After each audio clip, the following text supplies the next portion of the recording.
Fun for the entire family. Make your way on down to the XL Energy Center to catch your Minnesota Wild in action. Tickets are still available for upcoming games. Secure yours today at wild.com/hockey tickets.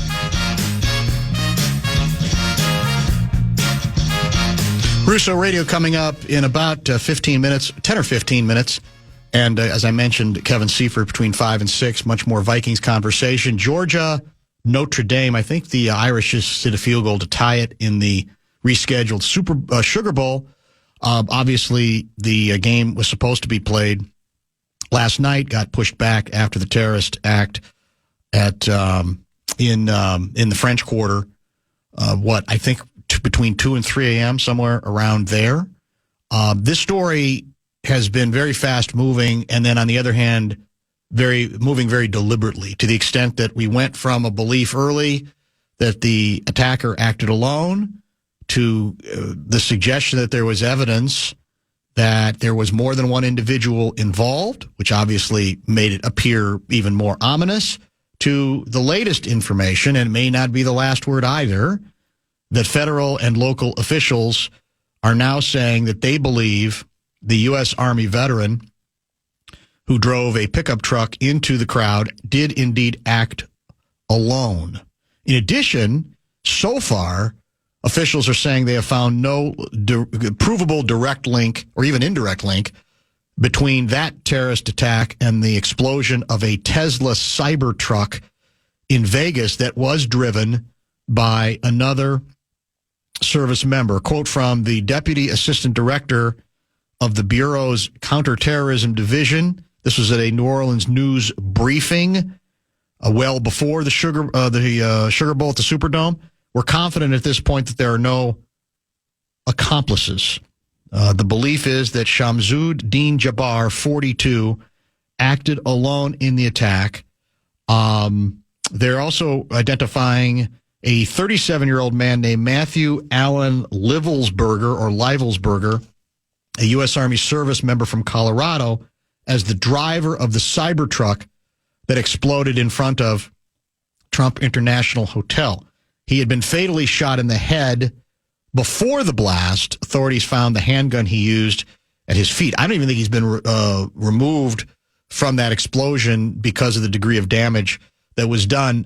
The video has been, in fact, the first press conference I think that the Vegas insiders or law enforcement types did showed video of that explosion. And the explosion, I don't know if this is the nature of what was inside the vehicle or the nature of the vehicle itself or combination of both. The explosion went straight up. It did absolutely no, it didn't even affect the doors, the outer doors at the tower, which I thought was interesting, which if the idea is you're trying to maximize damage, it may well be that you made a really bad choice on the vehicle that you chose. There's been some discussion about that as well. Livelsberger rented the Cybertruck truck in Colorado.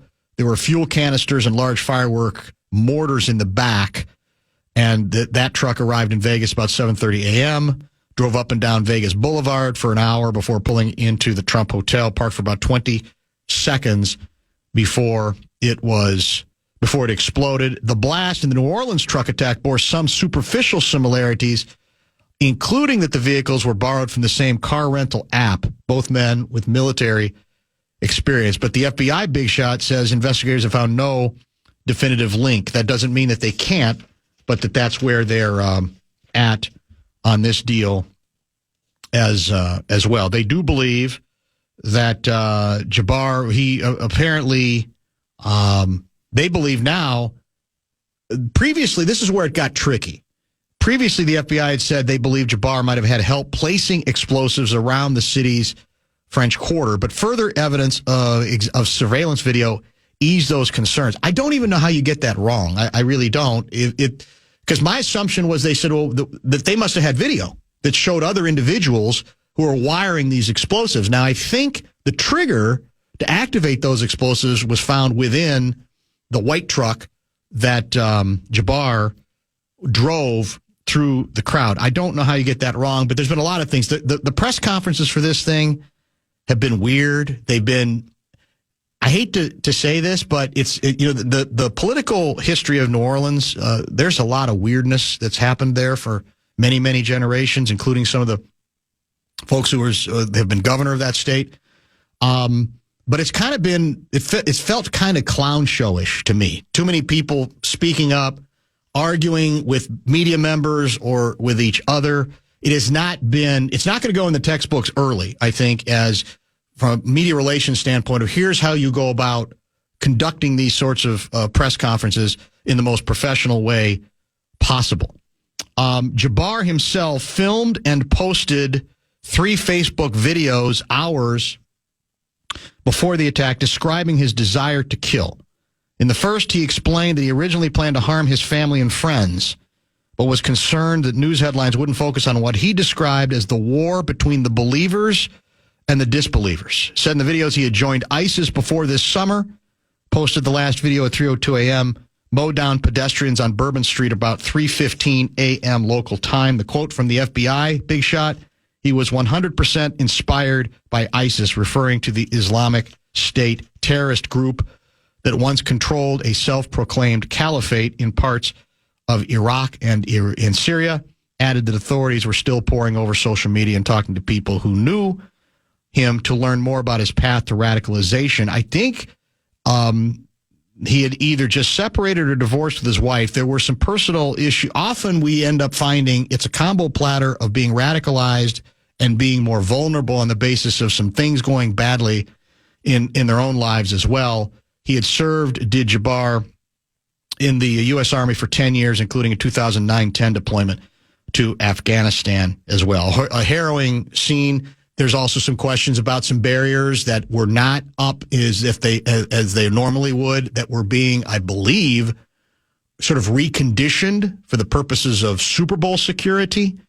It's difficult for me to believe there would be a lack of understanding that Mardi Gras, or I should say New Year's Eve, French Quarter, the whole bit, wouldn't be a significant security concern, and that whatever refurnishing or refurbishing you're going to do for the Super Bowl, one cannot come at the expense of the other. That doesn't make a hell of a lot of sense to me as well. So I know there's going to be some questions there, and I already think that's where some of the defensiveness has come from as well. That's the latest I have now.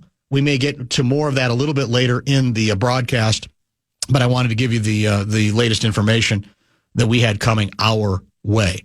Let's pause here, and let's prepare to talk a little Russo radio. The Wild dealing with yet, believe it or not, another significant, in this case, cheap shot injury. We'll get the update from Russo there and help preview tonight's game as well. Part of the reason we are out at 6 o'clock this evening, and then much more Vikings conversation between 5 and 6. Fan.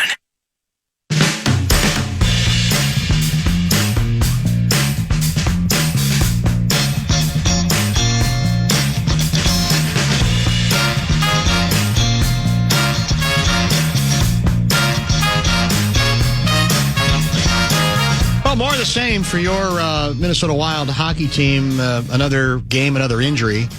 To help us update you on the current condition of the latest injured big-time Minnesota Wild player, Russo Radio, kind enough to give us some emergency duty today. He joins us via the Connecticut Water Systems hotline on what turns out to be a game day as well.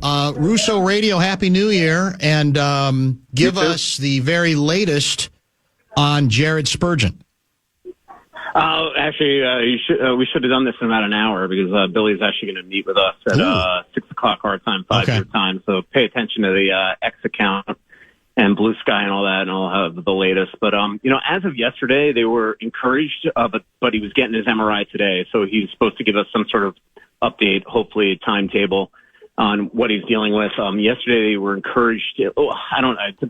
Depends on how you label encouraged. Yeah. What I was hearing from inside the team is that they were just, it could have been worse. But that doesn't mean he's not going to miss significant time here. That's sort of the indication that we were getting the last couple of days. To add insult to injury, the kid LaRue gets 3 games today, which obviously does, he'd get the rest of the season. It wouldn't do the Wild any any justice. I mean, this is a nothing player on a last place team that took out the Wild's captain on a team that's devastated by injuries really the last month and a half. And so really disappointing, especially, there's nothing the league could do because there's a collective bargaining agreement. Yeah. But, I found it laughable in the video that the league put out where they wrote the reason why he only got 3 games is he's got no history. This is the kid that's 21 years old, that this is his 12th suspension. That's stunning. In 2 leagues, Yeah. in 3 leagues now. It is stunning. And as I got into a conversation, we'll call it that, with his agent the other day, this is not just a player playing hard. This is a player that's clearly a dirty player that just has no ability to help himself. And that was not a normal check. It's an even puck battle. And he decides, either because he's dirty, stupid, or doesn't know how to play the game, to take his leg out and sweep out both legs of Jared Spurgeon and put him feet first into the boards. I mean, it really reminded me of the Curtis Foster injury that I covered in San Jose. And thankfully, he was, with a big brace, able to walk out of the arena that night rather than, like Curtis Foster, who had to, be put on a gurney and rushed to the hospital for a 10-hour operation. So for those who may not be familiar with the term, what was slew foot? What does that mean exactly? So slew foot's basically where you take your legs and sweep out the leg from the other player, and then use your upper body to essentially put the guy right on his back. And that's essentially what a slew foot is. And it's long been considered one of the dirtiest plays in hockey. So, like you said, maybe the league is stuck. I assume the deal that what they must go with is whatever the history in previous leagues, according to our CBA, you're sort of starting clean, right? Regardless of that. Yeah, that's exactly. Yeah. He's been in the AHL briefly, and he's already had 2 suspensions there. He's been in the NHL for 33 games. He has 1 suspension there. In the Quebec League, he had 9 suspensions, including sticking his stick between panes of glasses and jabbing a teenager that probably was mouthing off to him. But he clearly just can't control himself. And it's one thing to play the game hard. Yeah, but he's just proven again that he's a dirty player. I don't know how you fix it. I know that Bill Guerin isn't happy that kid was even in our lineup. And we'll see what he says today, because I definitely know he's not. There's, like I said, there's no suspension that is long enough that would even help the Wild. I mean, this is not a significant player. This is not a team that's going to make the playoffs. And so, the worst case here is that Jared Spurgeon's out for a long time on a team that really had him playing very well this season. How did his teammates react?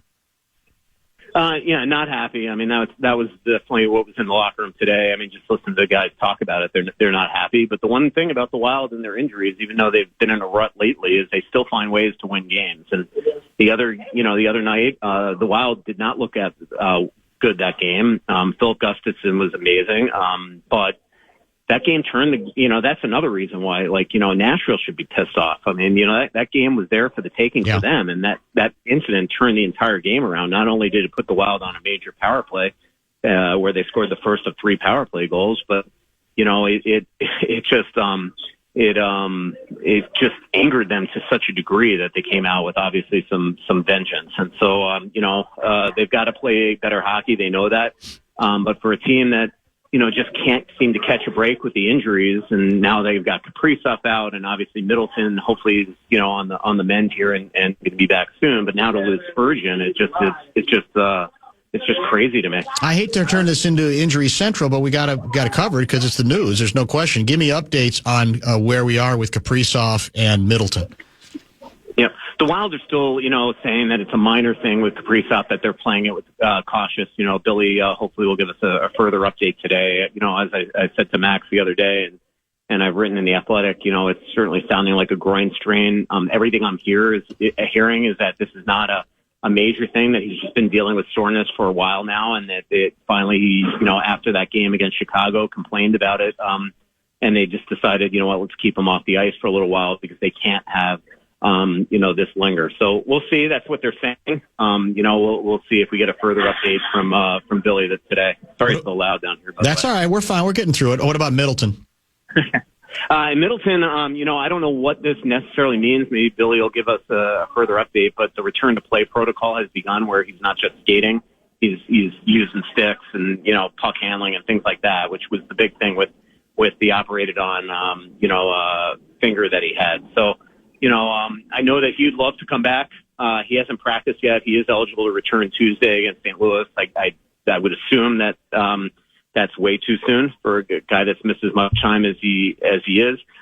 But right now they don't have a timetable. And from what I was hearing last week is that he wanted to come back, but that the doctors weren't going to essentially let him. Now, I don't know if that's changed here. But again, this guy shattered his finger and I know that he wants to play, but they would love him healthy and good for the rest of the year. And, he was playing so well.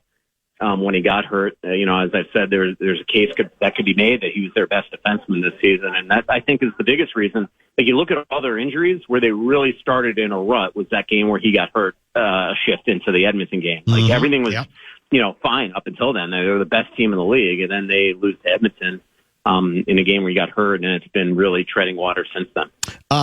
Flowers in goal tonight. Why? I think it's the same thing that, sort of similar to Kaprizov, is that Gustafsson has been, dealing with the lower body, and they know they do not want a recurrence of that. So they're not going to, in a month where I believe the Wild have 17 games, they're going to try to use both their goalies here. And so, I know that stunned a lot of Wild fans today when I tweeted out that Fleury was starting, but that's basically the reason, is that they've, got a ton of games coming up. Gustafsson just missed a bunch of time. And so they're just making sure that that they give him necessary rest. He obviously was worked big time the other night. A crazy stat. I actually showed Gustafsson today in games with the Wild that he has faced 39 or more shots. He's 10-1-2 with a 955 save percentage. In all the other games, he's got a 909 save percentage. So, it's the old cliche in hockey that goalies feel more comfortable when they get a ton of work, and he is proving that. I mean, that's crazy. 10-1-2 when he sees 39 shots or more. That's impressive. That's a good stat. I had not seen that one. That's very, very nice. Caps the opponent. The record looks fat to me. What do we need to know about them tonight? They are the biggest, with them and the Wild are the biggest surprises in the league this year. I mean, them and the Wild have the biggest turnaround in terms of points to this point compared to last year. They've been absolutely unbelievable. Carberry, like Hines, is going to be a big time contender for Jack Adams Award. But they're just playing great, and now they got Ovechkin back. He's been back for 2 games after missing time with the broken tib, and he's got a couple of goals in those games, and looks primed that he wants to go chase Gretzky's record this year rather than waiting until next year. One scary stat for all Wild fans is the goalie that has given up the most goals in NHL history to Alex Ovechkin is between the pipes of the Wild tonight. So, Fleury always jokes with me that he should get a share of this record when it's broken because he's given up so many. It's either 27 or 29 goals to Ovechkin, which is the most in NHL history. How would you characterize Marc-Andre Fleury's play in the Nets so far this season? Up until last game, he's been good. I mean, last game he obviously wasn't very good. He's had a couple blemishes, but really, what was it? His first 7 starts where he didn't have a regulation loss, and so he's getting used to playing once every couple weeks, and when that happens, unfortunately, it takes you a little while in games to get used to it, even if you're somebody that's been around as long as he has. When Gus was out, he that was where we saw little blemishes where he just wasn't as good. So, I know he's played well in this building before. He's played well against the Caps, but he is 40 years old. Those numbers came earlier in his career. But again, we'll see. I think that, in a lot of ways, it kind of makes sense to go with him tonight. Obviously, the Wild got to stay out of the penalty box. Brock Faber was joking this morning that he used to own Alex Ovechkin jerseys. He knows exactly where he's going to shoot the puck from. But, since 2004, every player in the NHL knows where he's going to shoot the puck from the power play, and yet he's well on his way to breaking a major record. Any hot trade rumors we need to discuss right now? Anything no, I mean, the one thing I will be interested to hear from Billy today is and again, yesterday was yesterday, the MRI was today, so we'll see, but it didn't sound like a season-ending injury for Spurgeon, and so if that's the case, LTI doesn't help them. If they went into LTIR and he was done for the year, then all of a sudden they would be able to spend his money over the cap. And then you can actually go out and add a top 6 forward and a defenseman maybe.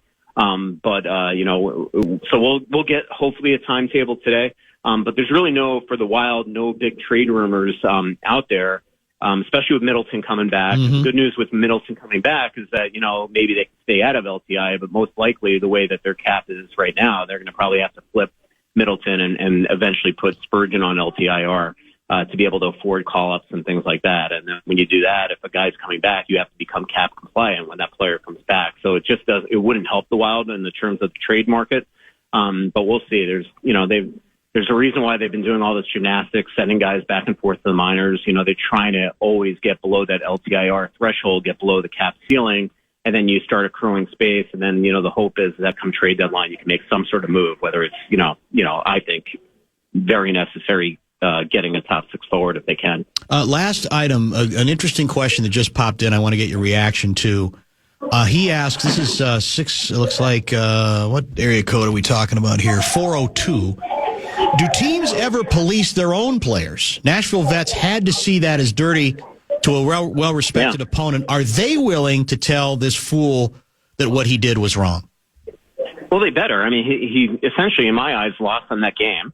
And if he's going to have a career in the NHL, he needs to change his ways. And, I think the Rangers need to do the same thing with Matt Rempe. The guy's played 24 games, and he's just a suspension machine, a game misconduct machine, everything. And so I do think that they have to. Obviously, Darby Hendrickson and Andrew Burnett, have an affiliation with the Wild, have an incredible, appreciation for Jared Spurgeon, and could not have been happy with that play because they know it was dirty as all hell. And so it's to me, it's just gross that this guy that probably shouldn't even be in the NHL does this to the captain of the Wild, that just worked his way back from season-ending surgeries last year, and now he's got to deal with being out of the lineup again and dealing with rehab. Luckily, luckily, sounds very different than what he was dealing with last year, but it's just such a needless, unfortunate incident from a guy that, again, I know he's 21 years old, but his history is his history. And to me, it just shows that he just can't help himself, and that's a problem.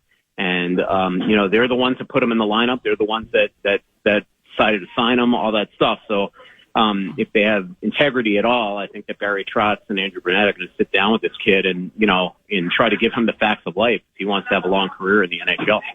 Thanks for the help as always, sir. We'll chat next week.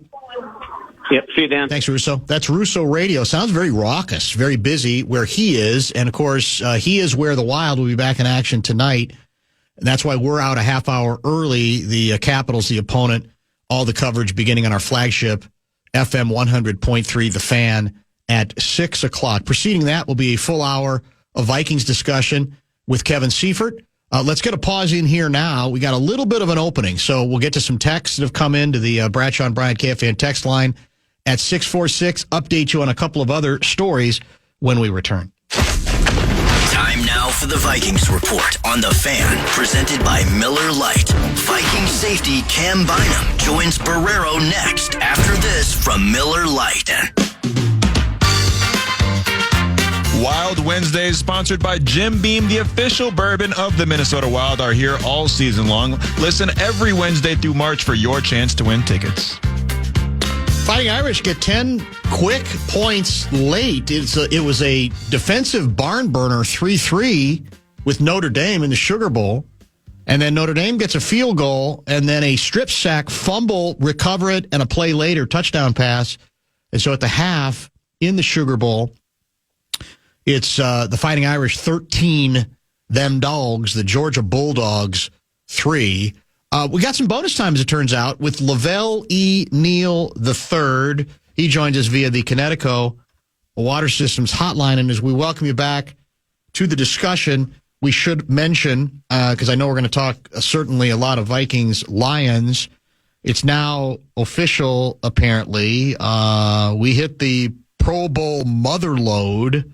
Sam Darnold, Justin Jefferson, Jonathan Grenard, Andrew Van Ginkel, Byron Murphy Jr., and even our long snapper voted onto the initial National Football Conference roster. Jefferson, Grenard, Van Ginkel, Murphy, and DePaula were voted as starters for the conference. Darnold is listed as a backup behind Lions quarterback Jared Goff. ahead of course, the big showdown matchup on Sunday night. Only the Ravens and Lions had more selections than the Vikings. Baltimore with 9 players. The Detroit Lions with 7. I think you've probably been in locker rooms. I know I was back in the day. Nothing felt quite as fraudulent as Pro Bowl voting day in an NFL locker room, because it just felt like the players had as much trouble, maybe more trouble than media members, even coming up with names. And they would ask each other for names like they couldn't even remember it. So I guess it matters to players, but I don't really even know how credible the whole Pro Bowl deal is. No, I mean, that's a good point. And as you know, that these rosters are going to change many times before it's over. Caleb Williams may be in the Pro Bowl as an alternate before this is over. And with 9 Ravens and 6 Vikings, that's 15 players they'd have to replace if the team's meeting the Super Bowl. So, I don't know how the voting works. I don't know. I don't know how many players take it. The guys who are snubbed get upset about it. Jalen Johnson was asked about this 2-3 days ago, and he's like, I don't think I'm going to make it because no one throws my way. I was only targeted 50 times this year, but he ended up making it, So I think for some players, they like that designation. They like the stamp of approval, regardless of what the process is. And you're always going to have a couple of people who are butthurt over not being put on the list. And we already know about 15 to 20% of that roster is going to be different by the time that the Pro Bowl games take place. This will be probably the last chance we'll have to talk on air before the game, because tomorrow we have a very short show, a 90-minute program leading into the Gopher pregame program. Gophers have their bowl game tomorrow afternoon night in Charlotte, North Carolina.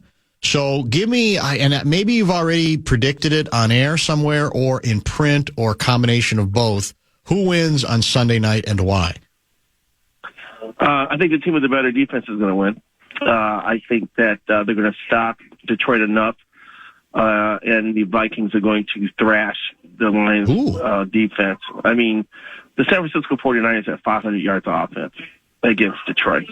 And the Vikings offense is better, more dynamic, more things to worry about than the current state of the 49ers. So I expect the Vikings to get everything they want offensively. And I think they're going to walk away from this game, let's say 38-29 or something like that, I think. Detroit's going to get there. I think that B-Flow is going to push the Flow-Nami button at the right times, and it's going to be enough to be the separator in this battle of the Titans. Best game of the year is the last game of the year. Yeah. You can't have it any better. Well, it's interesting because, as you as well know, I think the Lions, the 3 games with B-Flow as the Vikings defensive coordinator, they've scored 30. They've averaged 30. They've not done a particularly good job at stopping them, and that's what fascinates me about this. Can the Vikings win a true shootout? And the answer is they can't unless their defense, which is better, obviously much healthier, does at least a little of what it is supposed to do. But I think that means playing better than it has in the 3 games thus far. Because I don't know, still in a straight shootout level, I have a hard time thinking the Lions in a straight shootout can't go for 40. So to me, it is up to not just the coordinator, but the players to get in the way enough. Even turnovers. I think we only have 2 takeaways in 3 games against Detroit, which is obviously well below this team's average. I think that has to change. Something fundamental has to happen, because even without half of the 2-headed running back monster, I still think the Lions are the best offense in football. I'm writing a little short about Dan Campbell for Friday, and the Lions actually won the last 4 meetings between the teams. So the Vikings are actually on a 4-game losing streak against the Lions. Anything's possible with this guy. He's inspirational at one moment, and he's an imbecile at the next. And you don't know what side of him is going to appear on Sunday, especially at certain times of the game. Mm-hmm. But I think this is the one thing that stands out. This meaning the Vikings come in with 4 defensive Pro Bowlers. Yeah. Blake Cashman for all, he's healthy. That's going to matter. Ivan Pace is going to be on the field. I think they can slow down the running game. I think Gibbs could still be okay and decent, but I don't know if he's going to be explosive. And the fact that God, I can't remember his name. My former Bear running back who's out. Despite him being out, I don't know how much of a heavier workload Gibbs was prepared to take on. And I think that plays into the Vikings' run defense's hands. So I just like the way the Vikings have been trending. I just like the way they're going.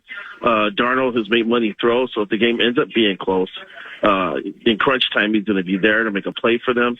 I just think that the defense is going to step up enough to make the Vikings the number one seed in the NFC. David Montgomery is the veteran number one running back, that former Bear that you were referring to. You think I remember? I have that problem too. I have a bad problem with names for sure. There's no question about that. Is it melodramatic to say that winning this game is literally the difference between getting to the Super Bowl or not? No, I don't think it's melodramatic. I think in this particular year, excuse me. You all right? You got that cough going? Yeah, I'm right. All right. In this particular year, I think being the number one seed has a huge advantage. And now the then guessing like the cat out of the bag that the Vikings Stadium is one of the loudest in the NFL. Mm-hmm. I think ESPN had had rankings of the loudest stadiums and the most dangerous atmospheres, and the Vikings were up there with Kansas City and Seattle in terms of that. So being able to have that extra card to play throughout the postseason up until the Super Bowl, I think, is a huge advantage for Minnesota to have. And of course, the loser of this game gets the fifth seed. So the difference couldn't be any higher, man. So I think it's huge in this regard, in this aspect, for this matchup. That getting the number one seed is going to mean a whole heck of a lot. And the Vikes are rolling to this game on a 9-game winning streak, man. And I just like where they're headed. I know that's the kiss of death. If Lavelle thinks the team's going to win, right, that usually is a jinx. So I'm waiting to hear those complaints from my readers. Who do you believe, if you buy the notion that the Vikings give themselves a chance to be almost a favorite if they win Sunday, get 2 home games, who do you believe is the most dangerous other team in the National Football Conference to stop them? Oh, in the NFC? In the NFC. Is it Detroit again, a rematch? Is it Green Bay? Is it Philadelphia? Is there somebody else sneaky you see? Who's the most dangerous in what I do think seems to feel like a kind of a wide open NFC this year? I want to say equal parts Philadelphia and Detroit. Okay. The Eagles have some credit. They won it a few years ago, although it's more like 5 years ago, actually 6, I think. But I think they're still a dangerous team, and they've got an offense with Jalen Hurts that can be an issue. He's got to be healthy. That's a huge part for them, and they have a very solid defense. And I actually like their coach a lot, and I like when offense is cooking and Hurts isn't bickering with his wide receiver. It is pretty explosive. And Saquon Barkley's having the season for the ages, and of course he's going to sit out Sunday's game, so he won't have a chance to break Eric Dickerson's record. The thing about Detroit, the chapter Meyer, is that, they've dealt with injuries all year long, and they've known we've got to score points. We have to outscore our defense because we're going to get torched. And so they know what their formula is for success, and they've used that formula again and again and again. Dan Campbell, for which you can argue that he shouldn't have played all his starters against the 49ers, but he wanted to keep that edge, and he wanted them to clean up some things going into this game. And so from his standpoint, they achieved those objectives. So and that's what makes Detroit such a interesting team, is because they got a one way to win. Mm-hmm. And despite the other team knowing that, they've still been able to put up enough points to win games. So I would say Philly and Detroit, man. Maybe a slight edge to the Lions. The more I talk about this, I'm believing that the Lions are just that type of team this year. That's why this Sunday's game is going to be fantastic, because you got the hottest team in the league in the Vikings, and you got this fascinating team in the Lions that does have a weakness, and they play around it. Will you be going to Detroit? I'm not. You're not part of the Armada? What do you got? We stuck with our Okay. We stuck with our travel schedule. We stuck with our travel schedule that was put in place before the year, and I was not scheduled to go to Detroit. So I will be here for the playoffs. The game, probably my local watering hole with some buddies. Yeah, that probably makes some sense, and then you can be part of the group that becomes part of the Armada for the postseason, right? Because that, especially for home games, I assume it's going to be a massive number of people. Exactly, my friend. That will definitely be in play. I'm eyeing flights to New Orleans as we speak here. Yeah. I think that's we all might be. Who knows? Who's to say? Yeah, it's. Well, a story came out earlier this week that Chiefs fans are looking up airfares, and it looks like price gouging is already in play for flights to New Orleans. So that wouldn't surprise me. Got me wondering. Yeah, for sure. By the way, speaking of the Pro Bowl, for whatever it's worth in terms of making the team, I believe Mahomes is not on the club, not in the team. He did not make it, which seems preposterous, but in a way probably isn't, right? I mean, but it's my guess is that'll end up the Chiefs are going to go back to the Super Bowl, and he's going to be brilliant again, and he's going to say that's what fueled him. Mahomes is going to say, okay, fine, okay, you don't believe in me, as if people haven't believed in him. But it is an interesting nugget in a game that that means nothing. Let's face it. And even like I said, Pro Bowl voting is kind of goofy. But it was kind of interesting that the guy who I think most of us believe is the best quarterback of his generation, not a factor. Yeah, the thing is, too, and this is the goofy part about the Pro Bowl, is that he probably wasn't going to play anyway because he got that high ankle sprain he's dealing with. Right. I can imagine that whenever their season ends, he's going to just tap out and take it on in and say, I'm done playing. So I can show up and stand on the sideline to cheer for you guys, but I'm not going to play. You're going to find an alternative. So that's the weird thing about these Pro Bowls is that the players that were announced today, it's going to be vastly different by the time the event actually takes place. Any messages for Kevin Seifert? He's going to be in studio between 5 and 6. You remember him, don't you? I remember Kevin Seifert, okay, former colleague of mine. That's what I thought. I was out at TCO last week, and we had a nice little chat. So there's no tension there?